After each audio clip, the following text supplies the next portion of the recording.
‘yan arewa manyan ku kuɗi, manyan miyagun kuɗi aka ba su suka sayar da ku. Shi yasa ba za su iya cewa akwai ƙorafi ba fa. Wannan sun yi da baka ne suka fito da shi suka rubuta. Wallahi azim jihohi da yawa in an je, in ma ba a rubuta ba, to za su ce ba mu da ƙorafi. Domin sun riga sun sani saya aka yi. Kuma duk wanda zai ce min ba sayan ƙuri'a aka yi aka kawo wannan gwamnatin da kuɗi ba, don Allah ya zo ya tare ni ya ce ba saya aka yi ba. Mu mun san har EFCC an kai wurin primaries ɗin saboda an san akwai labarin cewa za a sayi ƙuri'a. Amma kuma suka kasa ganowa.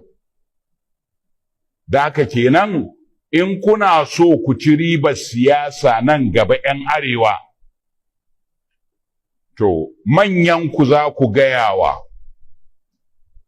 Kada ku yadda ku ce mana mu fito zaɓe ba tare da kun kai ƙorafi, kun kai kukan matsalolinmu a gyara mana ba.